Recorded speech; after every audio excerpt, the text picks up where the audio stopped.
Belum baca qasidah. Bismillah.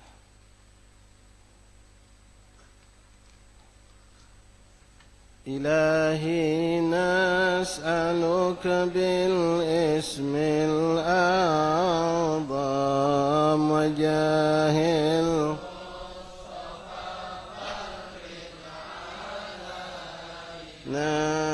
إلهي نسألك بالاسم الأعظم وجاه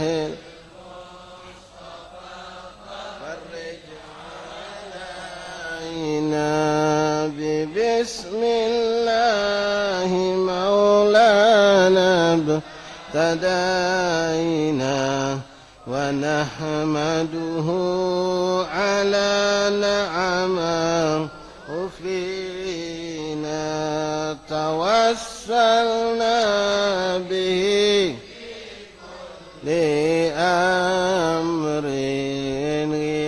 غياث الخلق رب العالمين ما وردت بنص وما في الغيب مصونا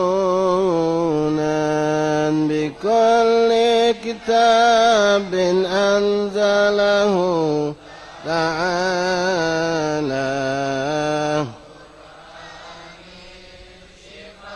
للمؤمنين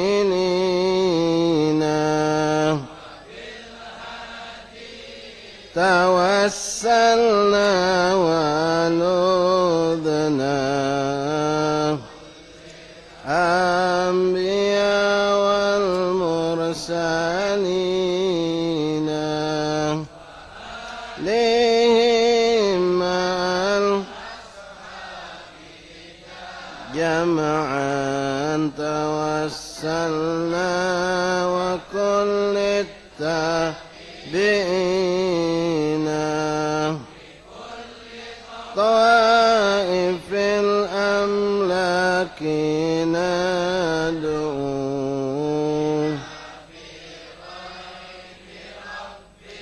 أجمعين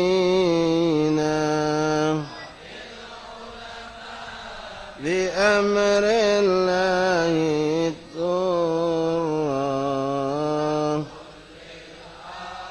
ليا والصالحين أغص بالقطب أجر وجيه الدين تاج العارفين رقى في رتبة التمكين مرقا وقد جمع الشريعة واليقين عايد رسل قطبي أجلا عن القلب الصدى للصادقين في الدين يدين حقا كيمنا وبه اقتدينا ساكمل الدين سعدا نظيم الحال لتاج العابدين ونظمها بكر إماما حباه إله جاها مكينا إلى المولى تعالى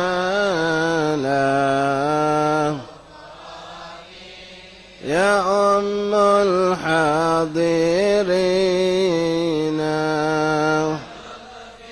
شامل ودوام ستر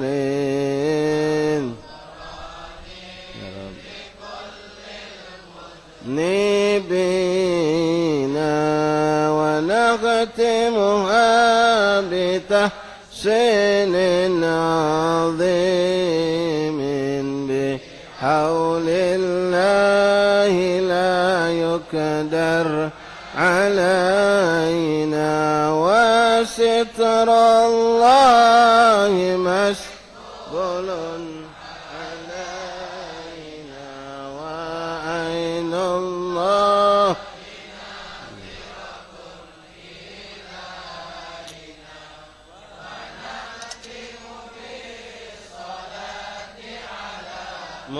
محمد إمام الكل خير الشاه لا إلهي نسألك بالاسم الأعظم وجاه المصطفى فرج علينا إلهي نسألك بالاسم الأعظم وجاه المصطفى فرج علينا والمسلمين يا أرحم الراحمين يا أرحم الراحمين يا أرحم الراحمين.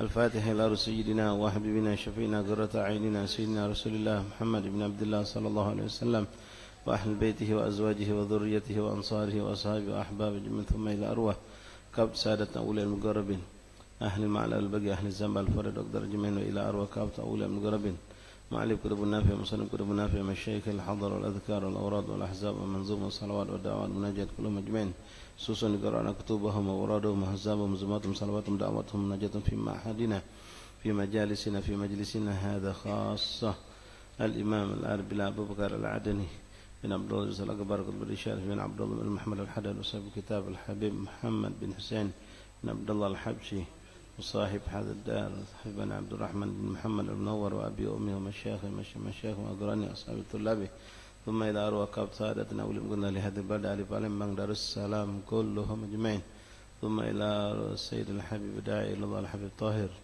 بن عبد الله بن أحمد الكاف وهؤلاء الشباب من أعضاء الأسكار برانتم بلا إسلام وأمواتنا أمواتكم أموات المسلمين أجمعين إن الله يغفر لهم ويرحمهم ويسكنهم الجنة برحمته ويدخل في قبورهم روحا والريحان والبشارة والأعمان وشتى رضوان واجعل قبورهم روضة من الجنة وتقبل أعمالهم وتجوز نصيحتهم وأني أن الله يغفر ذنوبنا ويستر عيوبنا ويكشف كروبنا ويقضي حاجاتنا الدنيا والآخرة أن الله ينور قلوبنا وقوالبنا ويزكي أنفسنا جميعا رحمة الله الباطن أن الله يحفظنا ويحفظ مشايخنا علماءنا صلحاءنا وأحبابنا من كل الفتن والمحن ما ظهر منها وما بطن أن الله يرحم المسلمين ويغفر المسلمين ويحفظ المسلمين ويصلح شعب المسلمين إن الله يفرج كربنا كالمسلمين أجمعين إن الله رزقنا تقوى مستقامة ونسأل خاتمة يشفي مرضانا خصوصا لمن أوصل بالشفاعة على هدين صالح جالبة لكل خير دافية لكل شر لنا ولكم جميع المسلمين إلى حضرة النبي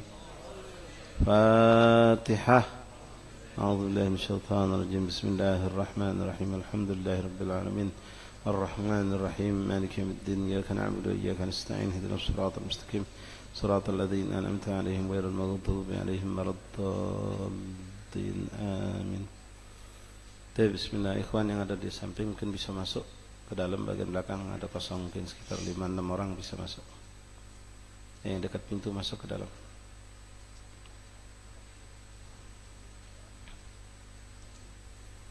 Bismillahirrahmanirrahim.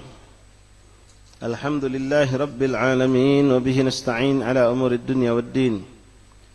Wa sallallahu wa sallama ala khairi khalqillahi ajma'in. Sayyidina maulana Muhammad sadiqil wa'dil amin wa ala alihi wa sahbihi haqqa qadrihi wa miqdarihi al-azim. Nawayna ta'allum at-ta'lim wal ifadata wal istifadah wan nafa wal intifa'. أتذكر التذكير الحث على التمسك بكتاب الله وسنة الرسل والدعاء إلى الهدى والدلالة على الخير ابتغاء مرضات الله وقربه وثوابه.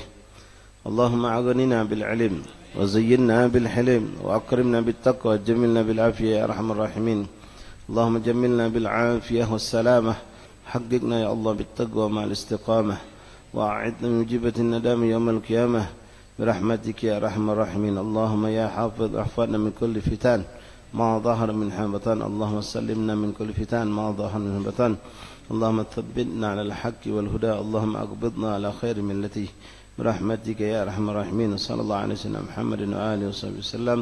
الحمد لله رب العالمين. معاشر الحبايب hubabat, hadirin, hadirat, ikhwani, akhwat rahimakumullah. Jamaah Majelis Taklim Kampung Al-Munawwar di Kediaman Al-Habib Al-Barakah Abdurrahman bin Muhammad Al-Munawwar. Alhamdulillah, thumma alhamdulillah, thumma alhamdulillah, lakal hamdu ya Rabbana. Bersyukur kita kepada Allah Subhanahu wa taala yang mana di petang hari penuh berkah ini kita kembali dikumpulkan Allah Subhanahu wa taala di hari yang ke-22 daripada bulan Rabiul Tsani dalam sehat wal afiah, dalam ketenangan, ketentraman, ketenangan, kenyamanan kita rasakan bersama sehingga kita tidak ragu untuk keluar dari rumah dan kita pun dimudahkan Allah sampai kita ke tempat ini. Semoga Allah Subhanahu wa taala mencatat segala apa yang kita lakukan dan akan kita lakukan menjadi amal yang makbul di sisi Allah. Dan semoga mudah-mudahan insyaallah berkat majlis ini Allah turunkan rahmat hissi wal ma'nawi buat umat Rasulullah SAW. Allah angkat bala musibah yang dialami oleh saudara-saudara kita dimanapun mereka berada, terutama ikhwan dan muslimun yang ada di Aceh, yang ada di Bukit Tinggi, ataupun yang ada di Garut, dan juga mengalami daripada kedoliman yang dirasakan oleh sebagian umat Islam atas orang-orang yang berbuat zalim. Semoga Allah SWT mengangkat semua bala dan musibah dan fitnah ini. Allah berikan keikhlasan, kesabaran atas segala musibah yang menimpa mereka, dan mudah-mudahan kita yang dijaga Allah dari musibah ini tetap dijaga Allah, dan mudah-mudahan kita tidak berat untuk selalu mendoakan mereka. Dan insyaAllah mudah-mudahan tidaklah suatu musibah itu datang kepada seorang muslim kecuali Allah jadikan sebagai pelebur dosa dan untuk mengangkat derajat mereka. Amin, Allahumma amin ya rabbal alamin. Ma'asyiral habaib, hubabat, hadirin hadirat rahimakumullah. Alhamdulillah, maulid demi maulid telah kita lewati bersama. Bahkan saat ini pun kita masih sering menghadiri acara maulid Nabi Muhammad SAW. Kurang lebih 45 hari mungkin kita tidak ketemu dalam majlis ini, libur dari awal tanggal 2 bulan maulid kita kumpul terakhir di sini dalam rangkaian maulid Nabi Muhammad SAW. Mudah-mudahan sekarang kita datang lagi ke majlis dengan semangat yang lebih besar, dengan berkat maulid yang kita hadiri. Karena maulid yang kita hadiri semua membahas tentang Rasulullah, tentang akhlak Rasulullah, tentang kehidupan Rasulullah, tentang perjuangan Rasulullah. Semuanya berhubungan dengan Rasulullah. Sementara majelis ini pun sama, ikhwan. Majelis ini pun membahas ilmu Rasulullah. Artinya sebelum ada maulid kita sudah mengingat Rasulullah. Dan semua majelis-majelis taklim yang antum hadiri, majelis ilmu tafsirkah itu? Tafsir Al-Quran. Yang dibahas ilmu Rasulullah, pembahasan tafsir dari Rasulullah. Inti belajar ilmu tauhid selama ini, sekarang hadir lagi setelah maulid libur, maulid hadir ilmu tauhid. Tauhid dari mana kita pelajari? Tauhidnya siapa kita ikuti? Tauhidnya Rasulullah. Ilmu yang datang dari sumber tauhid dari Rasulullah.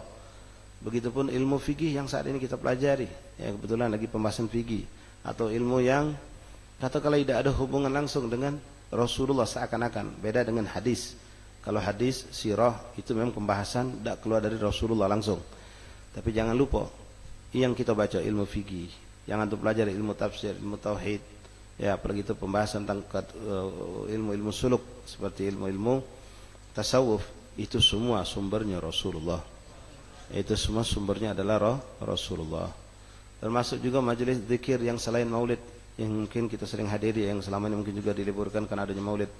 Mungkin rotib Baghdad, rotib At-Toska, Asmaul Husna, rotib Saman atau apakah itu semua aslinya pada hakikatnya sumbernya adalah Rasulullah. Jadi tidak keluar, kita cuma pindah bentuk, pindah warna, tapi hakikatnya sama. Semuanya apa yang kita butuhkan sumbernya dari Rasulullah SAW. Nah mari ikhwan dengan semangat mengikuti Rasulullah. Jadi jangan sekedar kita pikir kita mengikuti sunnah Nabi saja. Ilmu yang antum pelajari, bagaimana cara berwudu yang baik, bagaimana cara solat yang baik, apa itu syaratnya, apa itu rukunnya solat, ibadah, puasa, zakat dan lain-lain, itu semua sumbernya Rasulullah. Artinya kita pun selalu mengingat Rasulullah SAW. Tidak mungkin tidak, pasti. Ya, mau madhab apakah antum pelajari, mau mazhab Syafi'i, Maliki, Hambali atau Imam Ahmad, semuanya sumber aslinya Rasulullah. Ya, bukan berarti kita lalu mengatakan lupakan Rasulullah, kita ngikut Syafi'i lalu seakan-akan ini mentoknya bermuara kepada Imam Syafi'i. La wallah. Tidak fikih bermuara kepada Imam Syafi'i, wala Imam Ahmad, wala Imam Malik, tapi muara akhir pada ujungnya ada kepada mereka sahabat Rasulullah. Rasulullah sahabat ini semuanya kembali kepada Rasulullah sallallahu alaihi wasallam. Jadi madhab apapun dia yang menjalankan syariat ini yang benar adalah bersumber dari Rasulullah sallallahu alaihi wasallam. Taib ahbab rahimakumullah, tanpa bukaan hari ini insyaallah kita ambil sedikit waktu untuk melanjutkan atau mengulangi pelajaran kita dari kitab Fathul Ilah bima yajibul abad li maulah. Kitab yang dikarang oleh Imam Al-Arabillah Al-Allamah Mufti Syafi'i Makkah Al-Mukarramah fi zamanih Al-Habib Muhammad bin Husain Al-Habsyi. Beliau hidup ya, sezaman dengan Ki Ahmad Al-Imam Syekh Ahmad Zaini Dahlan. Ahmad Zaini Dahlan Makkah. Beliau hidup sezaman dengan Habib Abu Bakar bin Abdullah Al-Attas. Dan beliau memiliki anak yang semuanya orang soleh dan orang besar. Di antara yang paling masyhur kita kenal Habib Ali bin Muhammad Al-Habsyi, pengarang kitab Maulid Simtud Duror yang selalu kita baca. Ya, beliau ini adalah abahnya Habib Ali Habsyi, pengarang kitab Fathul Ilah ini. Baiklah ahbab rahimakumullah, baik keberkahan, kita ulangi pembacaan kitab terakhir fasal yang belum kita selesaikan mengenai bab salatil jamaah. Salat jamaah. Salat berjamaah siapa yang anjurkan? Siapa yang anjurkan kita salat berjamaah? Rasulullah. Berarti yang kita bahas ini adalah anjuran Rasulullah. Fikih Ustaz, iya, fikih tak lepas. Fikih tak lepas. Hatta maaf ya ummahat akhwat, fikih yang antum pelajari khusus bab haid, bab nifas misal. Ya, apa tidak ada hubungan Rasulullah? Rasulullah sumbernya. Kalau telusuri sumbernya Rasulullah. Dari mana Rasulullah ngajarkan? Iya.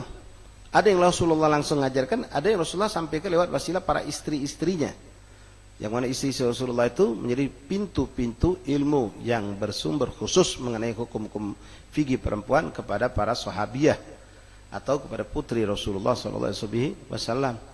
Jadi sumber aslinya tetap dari Rasulullah, walaupun itu fikhun nisa, fikih pembahasan tentang hukum-hukum ibadahnya atau yang berhubungan dengan perempuan, sampai maaf urusan haid, nifas, wiladah, ya semua hukum sagot, bagaimana hukumnya kalau orang keguguran, semua itu apapun yang disampaikan oleh ulama madhab apapun, sumber aslinya adalah Rasulullah, Nabi kita Nabi Muhammad sallallahu alaihi wasallam.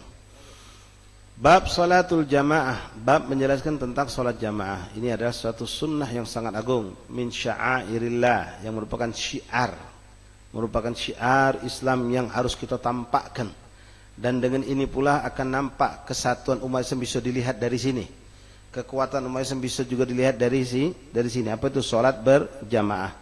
Kalau kita lihat satu kampung, itu masuk satu kampung, kebetulan nginep di rumah wa ente, pas main subuh kaget ente, Masya Allah 5 sop masjid ini, sesop ente yang 70 wongnya, Masya Allah 350, nunjukkan kita bisa baca langsung, Masya Allah, berarti wong komplek ini, wong kampung ini kompak, Islam berarti di sini kuat. Dengan apa lihat?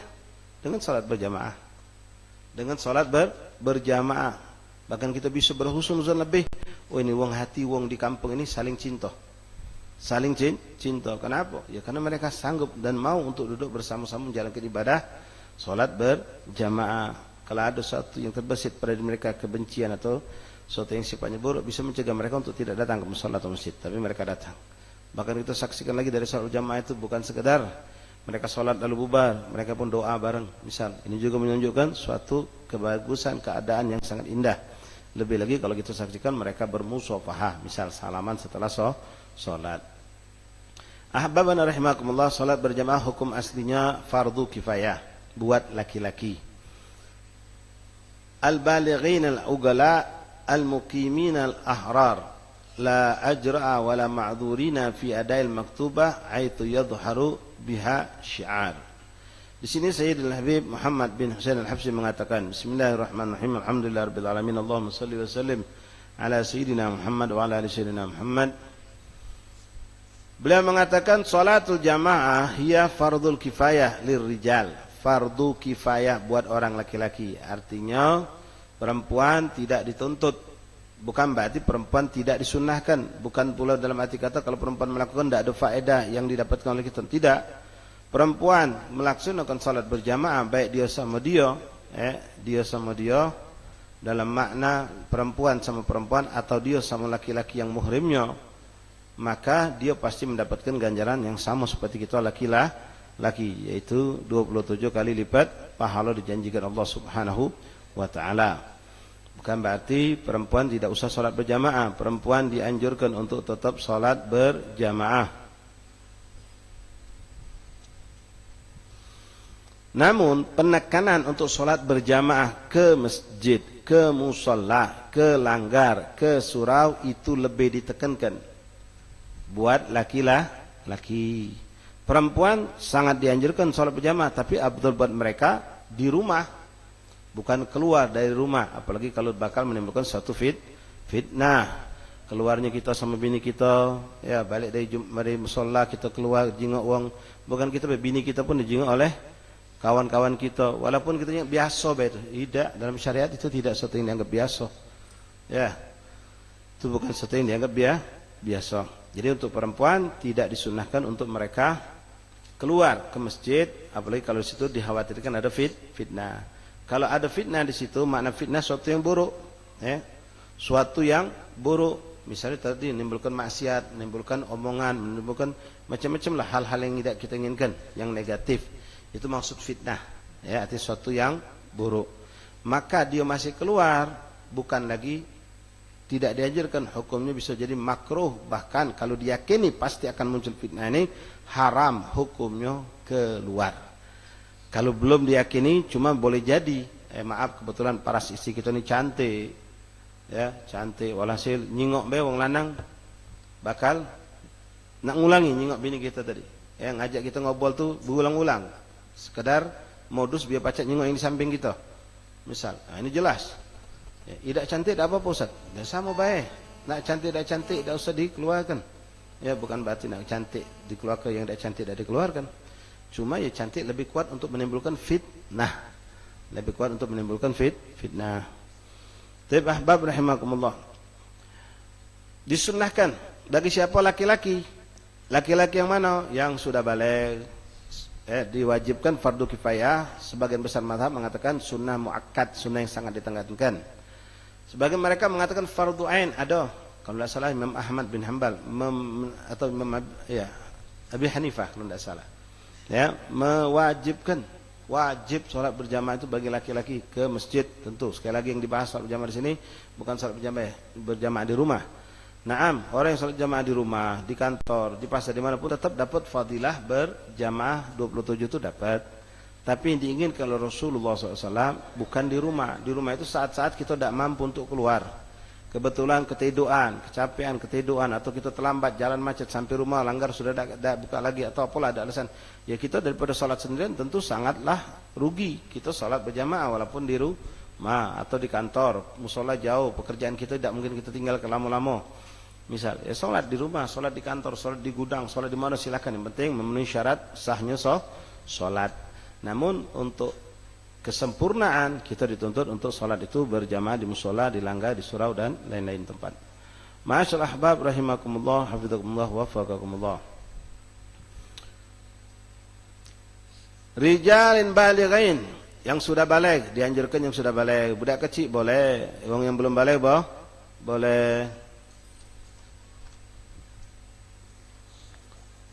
Ya, kalau sudah mumayyiz, anak kita sudah bagus, pacak diajak duduk manis, untuk sholat dia sudah rapi. Terlebih lagi penting, sudah bersunat. Ya, nak bawa anak ke masjid musolah tu, hendaklah anak kita sudah bersunat. Kalau dia belum bersunat, bisa mengacaukan sholat, walaupun dia tadi tidak berlari-berlari. Itu hukumnya ada pembahasan masalah najis. Kalau anak yang belum disunat berarti bawa najis di tubuhnya, walaupun sudah habis inti mandikan. Di kulfahnya itu, kulfah itu daging kulit yang menutupi kepala kemaluan, itu masih menyimpan najis. Jadi kalau model budak kecil ini, dia tadi tuh bermain sedikit, narik ke baju wong, nah ditarik yang model macam ini, nyengkam, batal. Kalau itu bapaknya duit, ya masih lemak. Kalau wong lain yang ditariknya, bisa jadi musibah. Tapi kalau anak kita bisa duduk manis, atau bahkan dia bisa mengikuti gerakan sholat dengan sempurna, ya silakan. Itu pun kalau pacak taruh di pinggir. Kita sholat di bagian sop paling pinggir. Kalau memang bisa dikondisikan seperti itu. Karena anak-anak walaupun duduk manis, kadang-kadang gerakan juga masih dia, ya kadang noleh kanan, noleh kiri, bermain itu masih. Kecuali yang sudah memang sempurna, mumayiznya memang bagus, itu lain cerita, kita boleh bawa. Taib.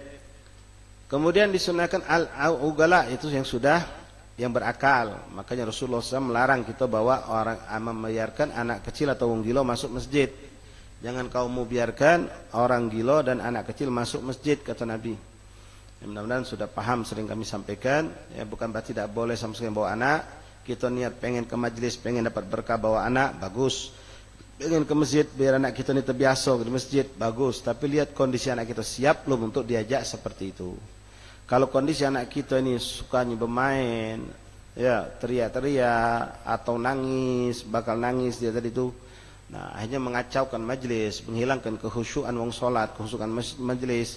Ya pas lagi majlis macam itu, ngak anak kita noleh kalau 70 ke belakang. Ya kita mentu dari majlis sudah kebingungan. Ya, belum lagi yang fuduli, anak siapa tadi itu? Nah, yang fuduli cegodi anak ada lagi kan? Anak si Anu tuh, siapa? Yang mana si Anu tuh? Yang pakai kodong coklat tuh? Nah, lah fudul lagi. Panjang cerita nih. Nah, kalau anak kita tadi bisa tenang, bagus, bismillah. Dan bela posisi yang kira-kira aman. Ya, untuk bawa anak biar dapat berkat itu boleh-boleh saja. Tapi jangan sampai justru naudzubillah bawa anak justru dapat kecelakaan karena banyak orang yang mencela atau menggerutuk karena anak kita tidak bisa kita jaga. Al-muqimin al-ahrar, disunnahkan untuk salat berjamaah atau diwajibkan fardu kifayah ini untuk orang yang mukim, untuk salat di mushola masjid. Kenapa disebutkan mukim? Karena musafir, apakah musafir tidak disunnahkan berjamaah? Disunnahkan. Tapi musafir boleh jadi tidak mendapatkan mushola, tidak mendapatkan masjid. Boleh jadi mereka di perjalanan, di tengah hutan, di lapangan dan lain-lain. Tapi untuk orang yang mukim, mereka disuruh untuk sholatnya di masjid, di mushola. Bahkan kalau kita buka sejarah kehidupan baginda Rasulullah SAW, beliau saat musafir, saat berperang, Allah tidak melepaskan tuntutan untuk sholat berjamaah. Jadi jangankan sholat baik, berjamaah pun tetap disuruh Allah untuk sholat berjamaah, walaupun dalam keadaan perang. Jadi jangan kita nak jadi alasan kesibukan kita ini dan itu membuat kita untuk tidak sholat. Na'udzubillah. Perang lagi Nabi tidak diizinkan Allah meninggalkan sholat. Mengkodok tidak diizinkan Allah mengkodok. Tidak diizinkan Allah untuk menjamak, tidak. Lakukan. Yang boleh menjamak boleh. Menjamak dalam jamak takdim barangkali. Kalau memang itu perjalanan memang musafir yang memperbolehkan untuk menjamak. Artinya macam kita sekarang cuma gara-gara kawinan, ya gara-gara kawinan, gara-gara kesibukan toko. Lagi kami lalu kita niatkan jamak tahir zuhur kepada asar, tidak bisa. Nabi tidak pernah ngajari seperti itu. Ya, tidak ada alasan kita nak melakukan yang seperti itu. Nah, salat tetap Nabi walaupun dalam keadaan berperang. Muqimil ahrar, dan orang yang merdeka, kalau hamba sahaya tidak dituntut. Kenapa? Dia ada hak yang berkuasa untuk dirinya, itu majikannya. Kalau majikannya mengizinkan keluar, kalau majikannya tidak mengizinkan tidak keluar. Maka tidak dituntut oleh syariat untuk mereka. La ajra'a wa la ma'dzurina fi adil maktubah. Orang-orang ini tidak ada uzur dan tidak ada pula suatu yang mereka terhalangi untuk melakukan salat berjamaah di masjid, mushola atau surau tadi. Misal uzur itu apa? Sakit. Ya. Misal uzur itu apa? Misalnya menjaga rumah atau apalah uzur yang disebutkan oleh syariat. Ya, boleh jadi orang tidak salat berjamaah karena ada sesuatu yang dia harus lakukan, dia harus jaga. Misal kita lagi ada tamu kebetulan datang mendekati waktu sholat, kita harus nyiapkan ini tamu datang dari jauh dalam keadaan lapar, haus, kita harus nyiapkan makan minumnya saat itu. Betul waktu sholat datang, silakan layani tamu dulu, selesaikan urusan mereka baru kita sholat. Kebetulan masjid sudah selesai, sholat di rumah bila perlu sama tamu tadi. Atau kita nunggui wong sakit, tidak katik gentinya. Adzan berkumandang, kita nunggui mek kita lagi sakit. Ya, dokter pesan jangan sampai tak katik yang nunggui ya, bawa kamu nih, harus ada yang nyagonya. Sementara adzan sudah berkumandang, kita nak tinggal ke ibu kita. Oh, tidak bisa. Tunggu ibu kita. Tunggu. Kecuali kalau dokter tidak mengultimatum seperti tadi. Umi kita pun dalam keadaan ya sakit tapi sadar, sehat. Dalam arti kata dia pacak ngomong, pacak manggil kalau dia butuh apa-apa. Tidak dalam keadaan kritis, tidak dalam keadaan yang memang butuh yang nyago. Nah, itu boleh. Ya, kita untuk, karena kita nyago tadi, kita untuk tidak salat berjamaah ke musola ke masjid. Ya, tapi kita salat, mungkin di kamar tempat kita jaga umi kita itulah, kalau memungkinkan untuk berjamaah. Tapi tetaplah ikhwan dalam kondisi apapun, jangan salat sendirian. Salatlah berjamaah. Ya, salatlah berjamaah. Ma'asyar ahbab rahimakumullah bidakumullah faqakumullah. Haitsu yadharu biha syiar. Untuk apa salat berjamaah ini diantaranya di samping fadail yang kita mendapatkan pahala yang berlipat ganda, kita mendapatkan kecintaan Allah karena menjalankan sunnah Nabi, kedekatan kepada Rasul pun kita dapatkan, bahkan di Rasulullah SAW memberikan kabar gembira buat kita untuk orang yang menjalankan sunnah Rasul akan digandengkan duduk dekat Rasulullah. Ya, sering kita dengar hadisnya kan, man ahya sunnati faqad ahabbani. Nabi ngakui kalau kita cinta sama beliau. Siapa yang menghidupkan sunnahku berarti itu orang cinta sama aku, kata Nabi. Man ahya sunnati kana ma'i fil jannah. Siapa yang menghidupkan sunnahku maka itu orang akan bersamaku di surga. Artinya ada satu kabar gembira, kita akan wafat husnul khotimah. Kita akan mencicipi, merasakan kenikmatan surga, bahkan bukan sembarang surga, tapi dekat dengan Rasulullah sallallahu alaihi wasallam. Ma'asyal ahbab rahimakumullah, hafizakumullah, wafaqakumullah. La ilaha illallah. Wa syurutul imam sab'a. Orang untuk menjadi imam itu ada 7 syaratnya. Ini kita ulangi lagi ya, karena sudah hampir 2 bulan kita tidak belajar. Pertama, Islam, jelas tidak mungkin kita bermakmum kepada orang yang bukan muslim, karena bukan muslim tidak mungkin sah salatnya. Wa tamyiz, sudah memayyiz. Sini tidak beliau katakan syarat imam itu baligh. Syarat imam tidak harus baligh. Ada kita punya anak kebetulan Masya Allah umur baru 10 tahun, karena dididik, diajarkan, dia sudah ngerti istinja, cebok, bersih, rapi, berwuduk, tahu cara wuduk yang sempurna dengan niatnya. Kemudian sholat pun dia sudah bisa kita didik dengan baik. Umur 10 tahun baru mumayyiz sudah dia, atau 9 tahun katakanlah. Lalu umiknya di rumah nyari gewang sholat, maka anak laki-laki ini panggil, atau anak perempuan ini panggil, sholatlah berjamaah dengan dia. Apa umiknya jadi imam? Tidak. Kalau itu laki-laki anaknya, anak laki-laki yang tadi jadi ke imam. Kalau syarat sudah mengatakan ini budak sholatnya sudah sah, walaupun 9 tahun, walaupun 10 tahun, jadikan dia imam sholat. Kalau memang sholatnya kita yakini sudah sah secara syariat, artinya syaratnya memenuhi, rukunnya memenuhi. Begitupun kalau perempuan, kebetulan perempuan ibunya boleh jadi imam, anaknya pun jadi imam juga boleh. Tinggal siapa yang lebih abdul dalam arti kata kefasihannya. Kebetulan umiknya fatihahnya kurang lurus, kurang pas. Anaknya Masya Allah disekolahkan dari kecil, belum SD sudah baca Quran, sudah bisa, sudah dididik, dipaut dan seterusnya. Fatihahnya bagus, tahiyatnya bagus, semuanya cindo bagus. Singkatnya, sholatnya itu anak lebih afdal dari umiknya kelihatannya, maka anak itu menjadikan imam. Anak itu yang dijadikan imam, umiknya jadi makmum. Tapi catatan sudah mumayyiz dan sholatnya sudah sempurna. Kalau ada orang yang sama Ustaz, anak-anak dua-duanya sama dari kepandaiannya, dari kesolehannya, dari kebagusan sholat. Si kau sudah balik, si kau belum balik, yang mana nak jadi imam? Tentu yang lebih balik, yang balik lebih diutamakan, yang balik lebih diutamakan. Nanti dilihat lagi yang mana lebih banyak luas ilmunya, itu juga menjadi tak suatu patokan untuk dijadikan imam. Lalu kalau sama-sama dia sekolah di pesantren, sama-sama punya ilmu, lalu kita lihat lagi siapa yang lebih banyak hafalan Qur'annya, sama-sama Qur'annya, hafalannya pun sama juga. Dilihat lagi yang mana lebih banyak memperhatikan sunnah Rasulullah, dari akhlaknya sama juga akhlaknya. Dia tengok lagi dari mana, dari penampilannya, dijengok lagi sampai kalau sama juga dari suaranya, wahakada, sampai nanti dari umurnya pun jadi suatu standar untuk dijadikan imam. Jadi bukan suatu kesalahan kalau kita dapatkan ya, ada anak-anak kita mondok di pesantren tahfidz Quran, mereka sudah mulai hafal Quran, walaupun mereka belum balik, dijadikan imam sholat, itu boleh-boleh baik. Ya, boleh-boleh baik, tapi setelah kita yakini ini budak memang sholatnya benar. Karena maaf, ikhwani rahimakumullah, banyak juga anak-anak kita yang kita didikkan, masukkan dari umur dia baru SD kelas 2, kelas 3, masuk rumah tahfidz Quran, sudah hafal ini, hafal itu, tapi fikih tidak ngerti sama sekali. Nol dia fikihnya. Jangan jadi ke imam. Ya, wong tidak baca Quran dalam sholat, cuma Fatihah tok sah. Kalau sholatnya sesuai dengan fikih. Wong baca 30 juz Quran dalam salat tapi fikih tidak ngerti, tidak sah salatnya. Ya, Quran itu sebagai tambahan, bukan jadi tujuan. Nah, sekarang orang banyak salah. Ngapal Quran dijadikan tujuannya. Oh, ini sudah al-hafidh, jadikan imam. Kaget dulu, fikihnya ngerti tidak dia? Istinja ngerti tidak? Istiqlab, ngerti jadi imam kalau batal, ngerti tidak dia? Kunut sebabnya apa? Paham tidak dia?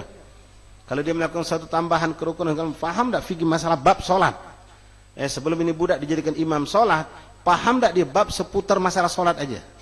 Tidak usah kita tanya mengenai fikih secara umum, haji, puasa, zakat, tidak usah. Kita sekarang bab solat karena kita butuhkan solat. Budak ini akan menjadikan imam solat.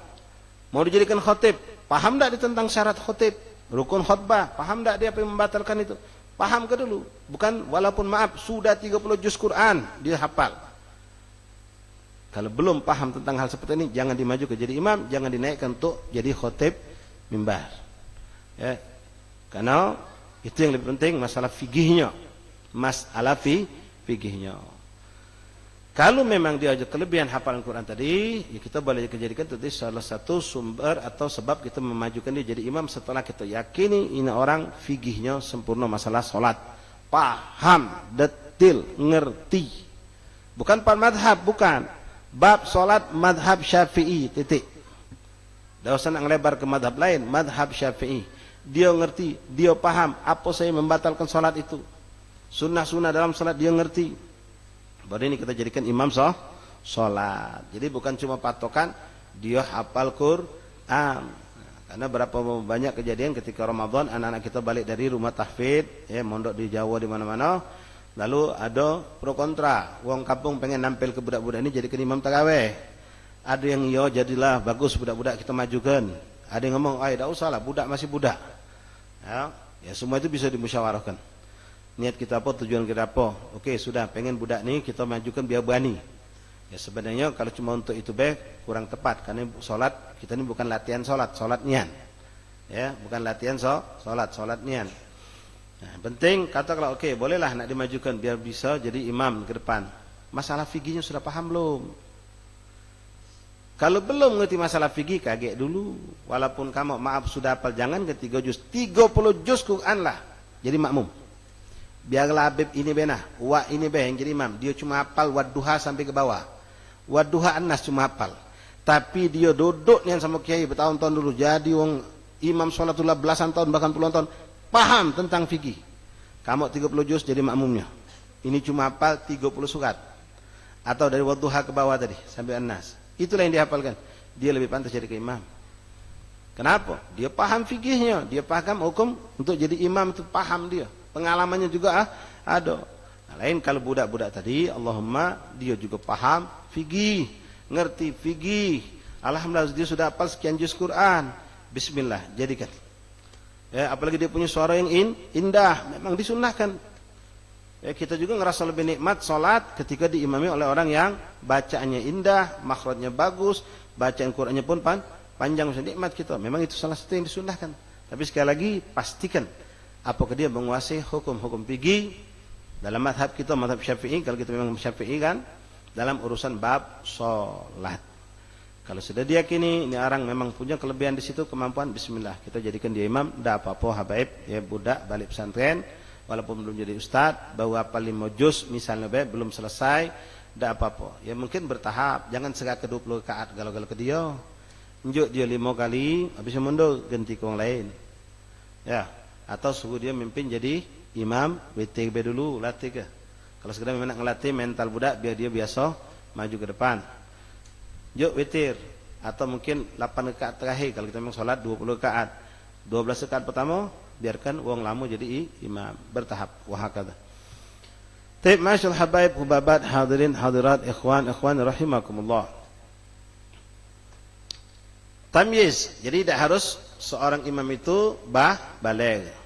Wa alla yakunu ummiyan, hendaklah dia paham. Anak ummi ini bukan tidak baca maca, tidak baca nulis, tapi paham. Jangan wong tidak paham hukum dijadikan imam, ya.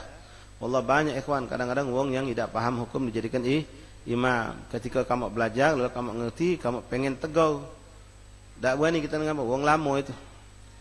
Pas kita nunjuk tahu, Jangan ke langsung ke dia. Wong lain ngomong, aku tak berani wong itu. Kamu be langsung ke wong itu. Dia wong tua yang dilanggar itulah. Tapi kalau kesalahan itu fatal, yang bisa dikategorikan tidak sah salatnya, wajib disampaikan. Wajib disampaikan. Misal dia salah dalam bacaan suratul Fatihah atau bahkan takbiratul ihram, rukun-rukun ini kalau salah, udah boleh dibiarkan. Tak boleh kita kata, dah Rasulullah biarlah tak lemak kaki jadi ribut. Terus kita semain itu sebelakang dia. Ya, tidak ribut tapi kelebu. Bocor halus tenggelam atau telep, nah hilang. Ya, mending kita ribut teriak ke bocor ribut kan dikit, apa-apa. Wong cepat nampalnya, ada ribut dikit. Ya, tidak harus sampai ribut. Ya, kalau yang dinasihati ditegur di lapang dado, ya alhamdulillah. Karena banyak, kadang-kadang orang sholat yang memang dia sudah terbiasa dari dulu. Sampai bacaan itu salah pun sudah akrab di telinga wong dan wong tidak tahu kalau dia itu salah. Ya, modal takbir, Allahu Akbar. Panjang mana boleh. Allahu Akbar. Ya. Walau. Ya. Ihdinas siratal mustaqim, siratal. Padahal siratal. Mustaqim dibaca mustaqim. Ghairil maghdu, dot dibacanya ghairil maghdu dengan dal. An'amta alaihim dibacanya sama dengan kalau an'amta alaihim, no. Siratal ladzi dibacanya siratal ladzi. Ini salah fatal. Fatihahnya tidak sah. Kalau Fatihah tidak sah, kita tetap belakang dia sholat jadi makmum, cuma gara-gara dak lemak kaki tersinggung, dak lemak kaki dia, dak lemak, ya dak lemak sampai di akhirat dak lemak kita. Ngapo? Kita jangkau sholat kita ada atau dak lemak akhirnya dak kati nol. Ngapo dak sah? Karena syarat berjamaah hendaklah makmum ini sholat di belakang imam yang sah sholatnya. Kalau kita sudah tahu ini imam tidak sah, maka tidak boleh kita sholat di belakangnya. Kalau kita tidak tahu lalu ketahuan di tengah jalan sedang sholat baru tahu. Misal pas takbir kita tidak tahu nih sholat nih, Allahu Akbar, kita baru masuk. Kita takbir Allahu Akbar, dengar imamnya baca Bismillahirrahmanirrahim. Betul. Misal ya, kita sudah takbir ini, sebelumnya kita tidak tahu. Ya niat mufarokoh, misah ke diri. Ya, atau model ihdinas syiratal mustaqim. Nah, di syat ini di sininya galau.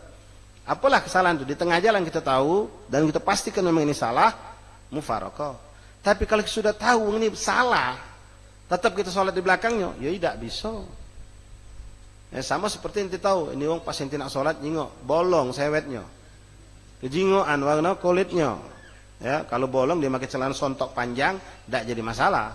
Ini kejingoan kulit pahanya, berarti auratnya terbuka. Ente mau sholat, ya jangan, tidak boleh jadi imam ini. Kalau memang kita dewean sama dia ketemu cuma berdua baik, tepak. Kalau kawan kita Jul, ngapo kau matar sholat aku? Bukan matar kau tu belum sholat. Ngapo? Sewet kau tu bolong. Tapi kalau kita sholat kami, makmum lain tidak tahu, jangan tunjuk tahu wong. Cukup kita bayang tidak melok sholat berjamaah tadi. Nah, kalau orang lain tidak tahu atau kita lihat ada najis, benar-benar kita ada najis tengok di badannya, di pakaiannya, imam ini di depan kita, kebetulan kita di belakang imam, maka jangan melok. Dari awal kita tidak bisa ikut sama dia, Ustaz, mana Ustaz, namun tidak baca lagi belakang 10 sop, ya kanan kiri, sudah kita sholat dewek, bukan sholat ecek-ecek, bukan, ya sholat dewek nih ya, cuma kita usaha kebaik, tidak ada perbedaan yang tajam antara kita sama dia bergerak tadi. Artinya usahakan imam ini rukuk baru kita rukuk, tapi kita tidak melok dia. Nah, nanti kalau memang kita punya semangat, pas lihat ada orang sholat lagi yang baru datang, kita ulangi lagi sholat kita untuk dapat fadilah berjamaah. Wahakada. Taib ahbab ikhwan rahimakumullah, hafizakumullah, faqakumullah. Wala ma'muman, dan janganlah dia masih dalam posisi makmum kita jadi ke imam, itu insyaallah tidak terjadi ya. Wala mashkukan fihi, dan tidak boleh juga kalau kita ragu tentang ini imam. Ragu, misal kita ini masuk suatu masjid, yang mana masjid itu tuh kita dengar uangnya beda dengan kita lah. Ya kalau Fatihah tidak pakai Bismillahirrahmanirrahim. Nah, kita ragu. Kalau ragu tinggalkan. Sebelum melok solat tidak usah. Sebelum melok solat itu tidak usah melok solat ente. Tapi lain beda kalau pas tadi kejadian kita sudah kepalang masuk, baru tahu. Misal tadi contoh lagi sholat, atau lihat orang itu ada najis, ada bolong, ya kita niat mufarakah. Tapi kalau tahu sebelumnya sudah tahu ini orang tidak sah sholat, maka kita jangan sholat sama dia. Nah, begitupun untuk orang yang beda paham sama kita, mereka tidak pakai Bismillahirrahmanirrahim. Kita yakin ini wong sholatnya tidak pakai Bismillahirrahmanirrahim, bukan disirknya, bukan. Ya, anak barusan tadi ngobrol sama salah satu sahib yang betul dia kerja di Muhammadiyah, rumah sakit, ya, di kuliah di situ. Dia bilang, Ustaz, wong sana tidak pakai Bismillah, tapi disirknya. Anak tahu benar. Ya, artinya imam-imam di Muhammadiyah itu, menurut keterangan kita punya sahib tadi, di situ mereka tidak pakai Bismillahirrahmanirrahim, tapi disirknya. Dia baca, cuma disir atau sir. Artinya diri pelan kenya, macam kalau kita baca A'udzubillahi minasyaitonirrajim. Kita kan pelan kan? Nah, Bismillahirrahmanirrahim kita kuat ke. Nah, kalau mereka bismillah pun pelan ke sama dia. Tapi kalau kita yakin ini orang benar-benar tidak pakai bismillah, maka tidak usah sholat di belakangnya. Tidak usah sholat di belakangnya. Menurut mazhab Syafi'i tidak sah sholat kita di belakang orang yang tidak memakai Bismillahirrahmanirrahim ketika sholat. Jadi kalau kita masuk masjid, Allahu Akbar, kita tidak tahu kalau imamnya model macam itu.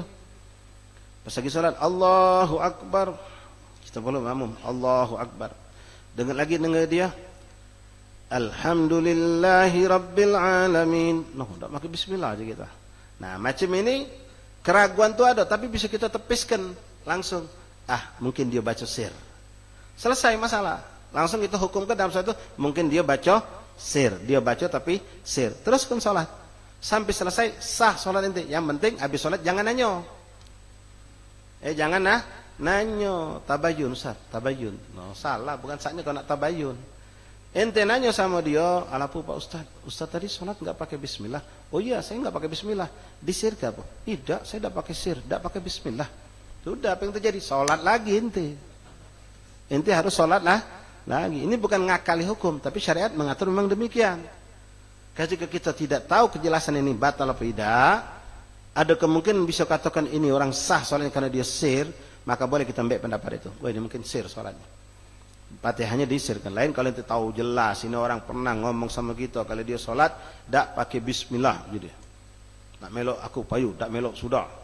Misal sudah, tidak usah sholat sama dia. Tapi jangan pula kamu salah, ikhwan. Ya, macam kita sekarang nih, masih wong sholat yang mengenggang-enggang.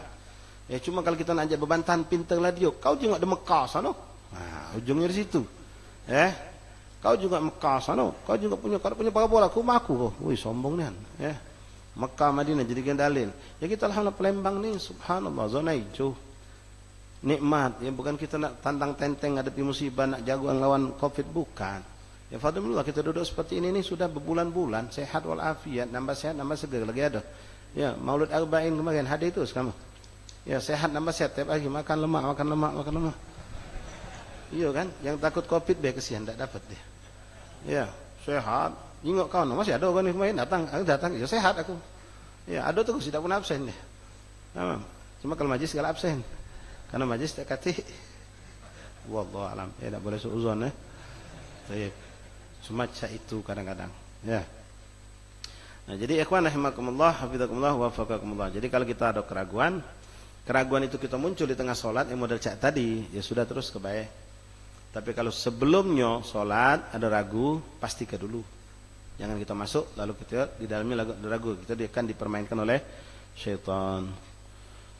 La ilaha illallah Muhammadur Rasulullah sallallahu alaihi wasallam. Ma'asyal habaib babat hadirin hadirat rahimakumullah. La masykukan fihi wa alla ya'lam ma'mun butlan. Jangan juga kita ragu dengan imam ini. Kalau imam itu kita ragu kita nih ragu. Sebelum kita jadi kan dia imam. Kita ragu. Nah, kita jangan, mending kita tidak usah salat sama dia kalau ragu. Balik tadi. Ketika dia tahu ini orang grup ini salatnya tidak pakai bismillah. Atau ya, mereka ini salatnya pas nanti masuk masjid, lihat mereka berenggang. Ya, sedangkan kita lihat, wallah ini syahidnya baru ikhwan kita nyaksikan. Bingung kita manusia sekarang ini. Salat asar, jaga jarak. Sudah habis main asar ada jenazah. Salat jenazah kami itu. Apa yang terjadi? Tidak nyago jaga. Berapat-rapat galo. Besok tahlil diundang datang galo. Duduk macam inilah.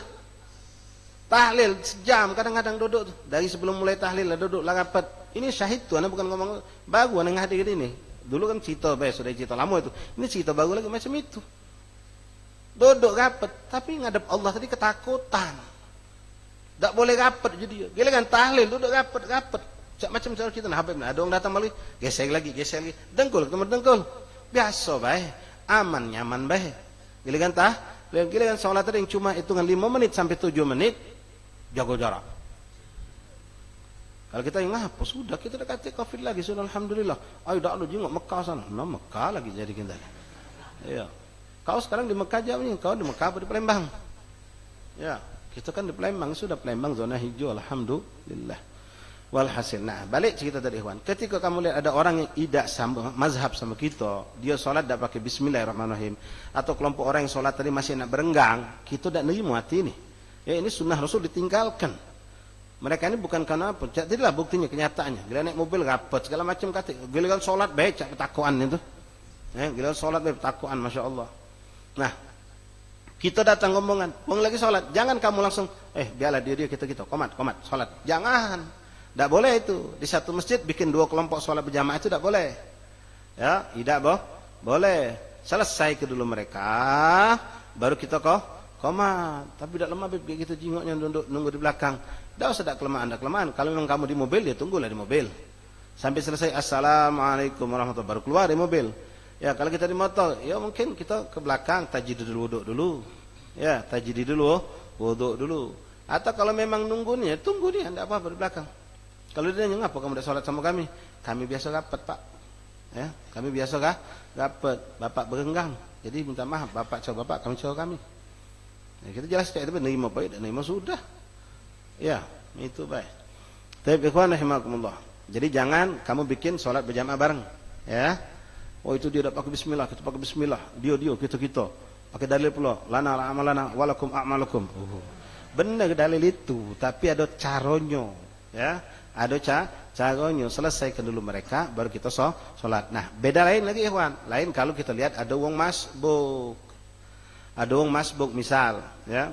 Ada wong sholat masbuk. Tegak, assalamualaikum warahmatullahi wabarakatuh. Tegak, 10. Masih semayang ini kan. Kita bikin lagi jamaah, tidak apa-apa.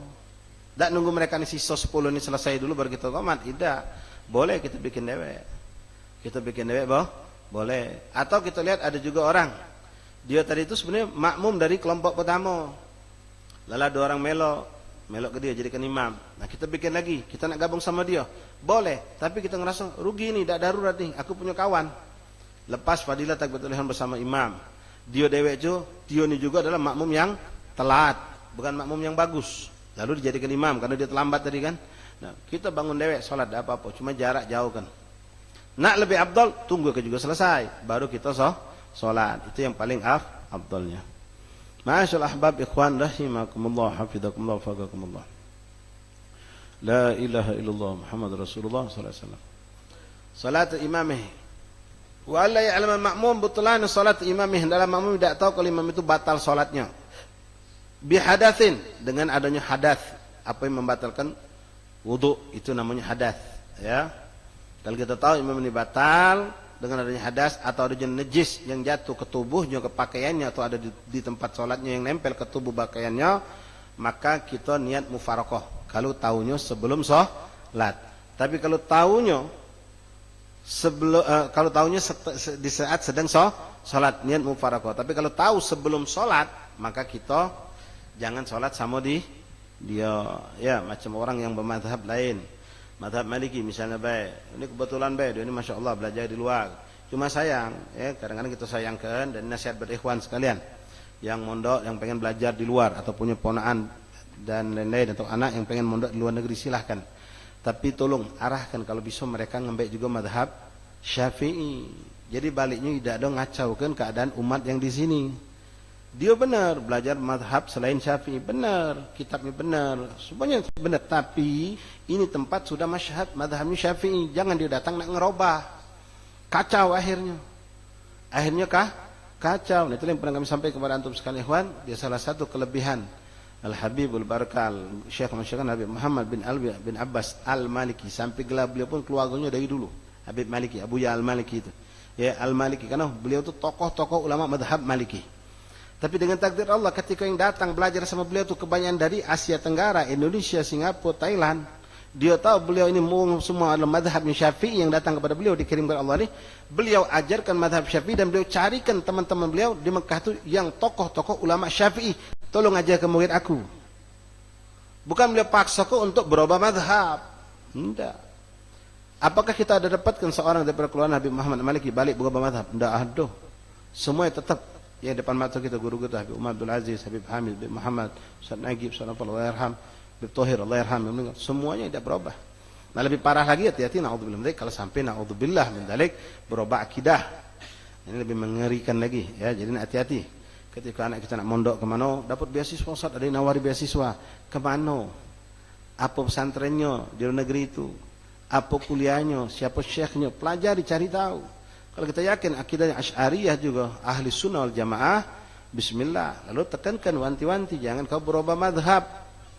Ya tetaplah bawa madhab. Silakan pelajari, kalau anak kita cerdas 4 madhab dikuasainya.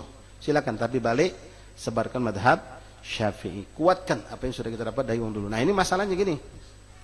Kita tidak boleh sholat pada orang yang kita lihat imam itu batal sholatnya dengan adanya batal wuduknya misal. Nah, kalau ada orang tadi madhabnya bukan Syafi'i, katakanlah seperti Maliki, yang mengatakan kalau wuduk kita cara Maliki, kita nyentuh perempuan istri kita atau perempuan yang bukan muhrim itu tidak batal wuduk. Lalu ini Ustaz Masya Allah, Ustaz muda ya, baru kawin pula. Jadi pas dia nak keluar ke masjid sudah rapi, sudah punya wuduk, nah istri tercinta salaman depan pintu, Masya Allah bulak balik ya. Kita nih nengok, oh Ustaz dah dengan lagi sampai ke masjid adzan maju jadi imam. Kira-kira mana lah kita? No, tadi kan salaman bininya itu tuh, iya bininya tadi salaman bulak balik pula, ngapa jadi imam nih? Batal kan wuduknya. Nah, kacau dah, kacau. Pas kita tegur, Pak Ustaz minta maaf, kan Ustaz tadi batal. Tidak, saya tidak batal wuduk saya. Tadi kan salaman sama istri. Oh itu madhab saya tidak batal. Nah, kacau akhirnya. Kacau. Wah itu contoh satu. Ya. Jadi yang macam itu mana? Ya kita tidak bisa sholat di belakang dia. Tidak bisa. Kenapa? Menurut madhab Syafi'i orang ini batal sholatnya. Wuduknya batal dan tidak sah untuk sholat. La ilaha illallah Muhammad Rasulullah SAW. Dan contoh lain banyak. Betulan kamu mujtahidain ikhtala'a fi qiblah, ikhtalafa fi qiblah wa alla talzamu i'adat kafaqid at-tahurain wa alla yaqtadi rajulun bil mar'ah wallahu a'lam. Tip ya, tidak boleh seorang laki-laki berimamkan kepada perempuan atau perempuan berimamkan kepada banci berimam kepada perempuan. Tip wallahu a'lam. Insyaallah kita lanjut lagi pada Senin yang akan datang. Melanjutkan pelajaran kita dari kitab Fathul Ilani insyaallah. Ya Sayyidi ya Rasulullah ya man lahul indallah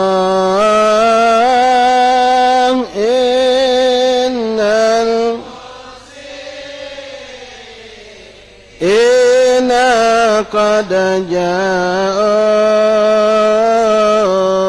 li dhanbi astaghfirullah ya sayyida rusuli hadina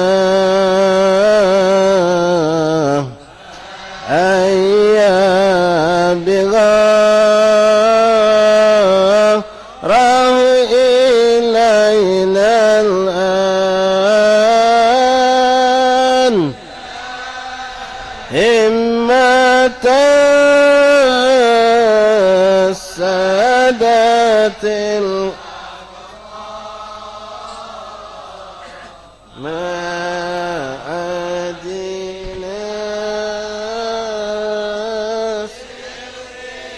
وسر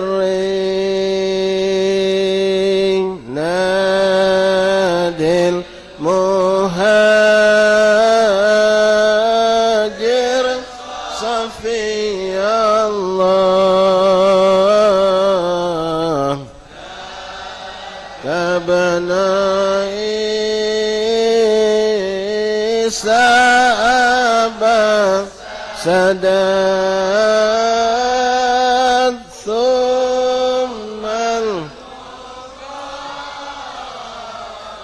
الدم ولي الله غوث الورى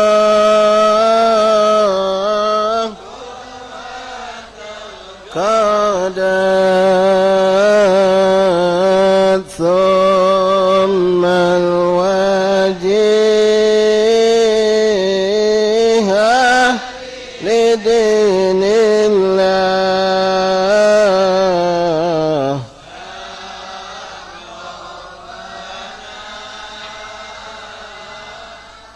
خارق العادات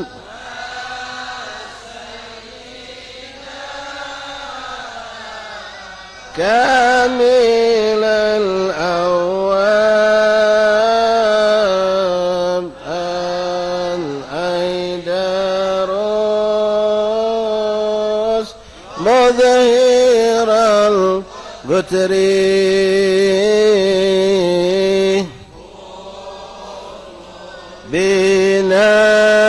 بنا وكشفوا عنا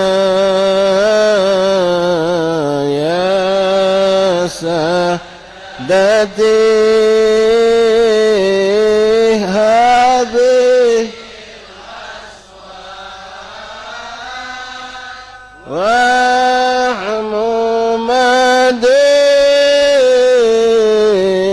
ومدينتكم الغنام من جملة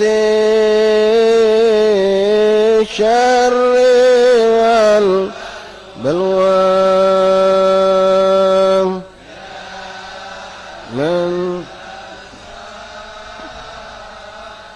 والنسب الأسنى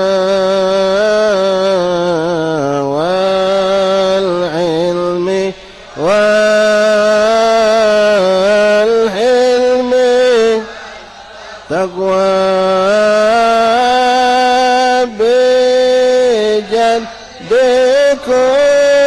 بجدكم وبكم تنجاب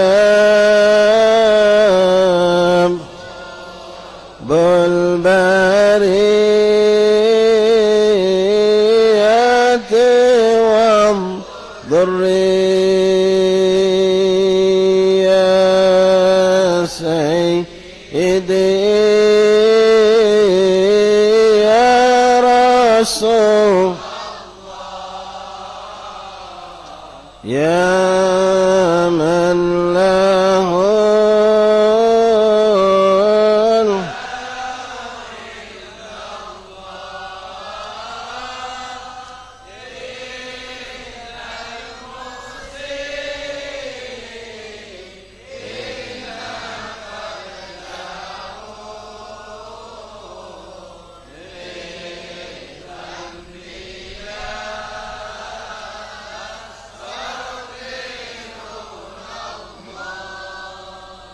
فاتحة بالقبول وتملك السنة إلى حضرة رسول الفتر سيدنا محمد صلى الله عليه وسلم الآنة الفتوح والمنه ورسول صالح الشرط من سن الله اغفر ذنوبنا ويستر عيوبنا ويكشف كروبنا ويقضي حاجة الدنيا والآخرة ثم نهدي أن قطاب القراءة خصوصا إلى روح الحبيب البركة الحبيب الطاهر بن عبد الله بن أحمد الكعب وكافة مشايخنا وأساتذتنا وعلماءنا وصلحائنا كلهم أجمعين وعلى أن الله يغفر ويرحم ويتلطف بآبائنا وأمهاتنا إخواننا أصحابنا أحبابنا أن الله يحفظنا يحفظ شيخنا ومشايخنا وأحبابنا وعلماءنا وصلحائنا من كل الفتن ما ظهر منها بطن. الله يحفظنا يحفظهم من كل الأذى والضرر ما عملنا عليهم ولطف جري كرم الذين صالحا جالبة لكل خير دابة كل شر والآنية الشفاء من كل داء والأمراض والسقام، خصوصا لسيد حسن نزاب بن مصطفى بن حسن السقاب والخبابة طلحة السقاب وكل من أوصنا بالشفاء.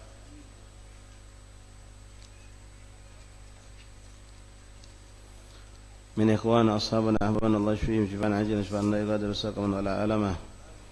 وأخينا محمد أجيل بن أبو بكر مرزق أن الله يشفيهم شفاء عاجلا شفاء لا يغادر سقما ولا ألما. والشريفة أمينة بنت محمد علوية بنت محمد الكاف وخبابة طلحة بنت أحمد السقاب. وأخينا عندنا سوتسنا بن سفاردين أن الله يشفيهم شفاء عاجلا شفاء لا يغادر سقما ولا ألما. أن الله يطول العمل في الصحة والعافية تماما مع الاستقامة بكل طاعة جميل أهون الظاهر باطن في خير والعافية. وإلى حضرة النبي فاتحة. الحمد لله رب العالمين الرحمن الرحيم مالك يوم الدين إياك نعبد وإياك نستعين اهدنا الصراط المستقيم صراط الذين أنعمت عليهم غير المغضوب عليهم ولا الضالين آمين.